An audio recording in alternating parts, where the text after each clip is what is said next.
I'm unwilling to make the sacrifice to do it. And I think that is true. Now, what is true, the reason that you like the story about the guy living in the car is because I think people actually love stories or doing this themselves of suffering for a noble goal. I think this is true in so many aspects of humanity that it's not that people like humans are very willing to suffer and put in hard work and sweat if the goal is noble enough. I'm wondering if the noble goal for getting good with money is so that you'll be content with your life, not so that you'll make a lot of money. To me, the noble goal, what it's always been for myself, and I think this is true for the majority of people, is independence. I have no desire to be rich in the sense of a giant house, flashy cars. I have no desire to live that life. I want to be independent. I want to wake up every morning and say, I can do whatever I want today. And I'm using money as a tool to foster that. That's always been my goal. Now, that's very different from saying, I want a bigger house or I want a house. It's a goal of independence. And my grandmother-in-law, who had no money, was completely independent. She was beholden to no one else's influence but her own. And she lived an amazing life because of it. There are billionaires, there are decabillionaires out there who are completely beholden to the opinions and the influence of other people. And so there are a lot of people for whom money is a financial asset, but it's a psychological liability. It completely controls their identity and who they are. And there's other people who actually don't have that much money. They have no psychological liability. They're in complete control over their personality and their goals. I've often used this.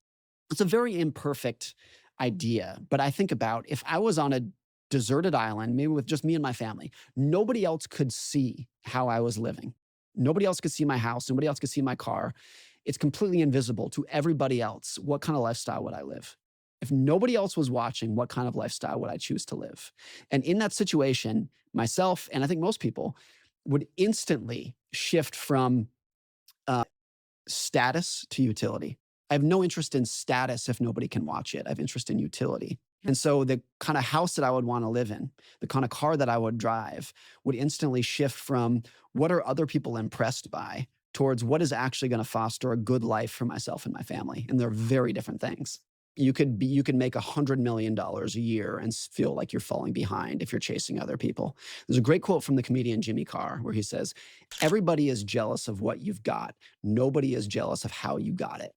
And that's another one of these points. It's very easy for me or you to look at people who are more successful than we are and say, if we had that level of success, I would be happier. Because when we look at them, I can see your house, I can see your car, I can see your clothes, I can see the material aspect of your success. Yep. I cannot see the hard work and the stress of how you got it and what it took to get there. So this is one of the problems with envy and financial envy that we have for other people is that you don't have a good sense of what their life was and what else is going on in their life outside of money. And this is why some of the studies that are so hard to wrap your head around, because it's so hard to even believe that these are true, the studies that show that people who are wealthy are not necessarily as happy as you would think they would be. But here's the thing. When I hear that study, I'm like, who cares? Because I just want to be wealthy. You know what I'm saying? I Like, know. I let him be unhappy. I'll be the one person who's wealthy who's happy. I Or, promise you, Morgan. or there's a lot of people who say, okay, that might be true, but let me experience it myself. They're, Yes. they're like, they're like, let me get there. Because I think the pull is so profound in our heads that if only I had more money, these problems would go away. It seems like how could that not be true?